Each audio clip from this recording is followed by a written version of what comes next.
শ্যামকানু মহন্তই বদনামী কৰিলে অসমৰ অন্যতম সম্ভ্ৰান্ত মহন্ত পৰিয়াল।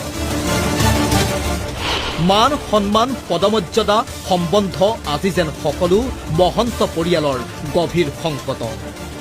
আৰু পৰীক্ষা আহিব বিভিন্ন ধৰণৰ, এনেকুৱা ধৰণৰ পৰীক্ষাই নহয়, জীৱনৰ পৰীক্ষাত বহুত ধৰণৰ। নুমলীয়া ভাতৃৰ কুকৃতিৰ বাবেই গুৰুত্বপূৰ্ণ পদ এৰিলে ককায়েক ভাস্কৰজ্যোতি মহন্ত।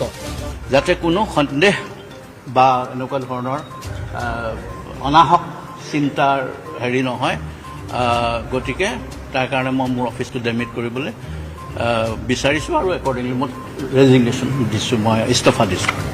চৰকাৰৰ সৈতে উঠা বহা সনা পিটিকা এই পৰিয়ালটোৰ সকলো আছিল। যিখন চৰকাৰে শাসনলৈ আহক সেইখন চৰকাৰৰ লগতেই তেওঁলোকৰ পৰিয়ালৰ সম্পৰ্ক গঢ়ি উঠিছিল। চৰকাৰী সুযোগবোৰৰ পৰাও তেওঁলোক বঞ্চিত হোৱা নাছিল।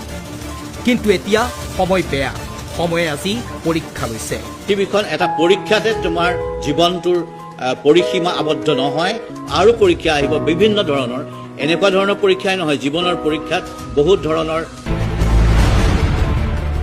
এটা আলুৰ বস্তাত মাত্ৰ এটা গেলা আলু থাকিলেই যেনেকৈ সম্পূৰ্ণ বস্তাটো গেলাই দিয়ে, ঠিক তেনেকৈ গেলাই দিলে মহন্ত পৰিয়ালক শ্যামকানু মহন্ত।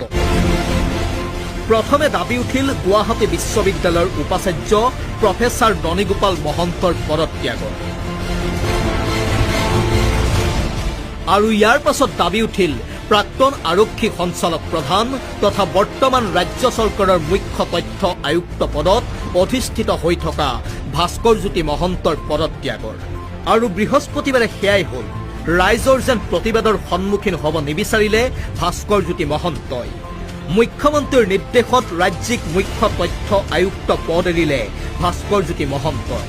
যাতে কোনো সন্দেহ বা এনেকুৱা ধৰণৰ অনাহক চিন্তাৰ হেৰি নহয়, গতিকে তাৰ কাৰণে মই মোৰ অফিচটো ডেমিট কৰিবলৈ বিচাৰিছোঁ আৰু একৰ্ডিংলি মই ৰেজিগনেশ্যন দিছোঁ, মই ইস্তফা দিছোঁ।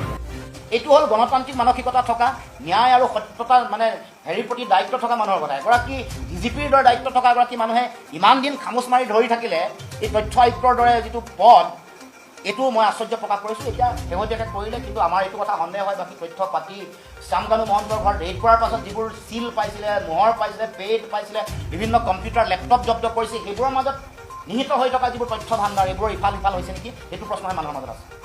ইফালে গুৱাহাটী বিশ্ববিদ্যালয়ৰ উপাচাৰ্যগৰাকীৰ পদত্যাগৰ দাবী তুলি ইতিমধ্যেই তেওঁকেই পদত্যাগ পত্ৰ দাখিল কৰি থৈছে অসম জাতীয়তাবাদী যুৱ ছাত্ৰ পৰিষদে। কিন্তু সেই পত্ৰৰ এতিয়ালৈ তেওঁ কোনো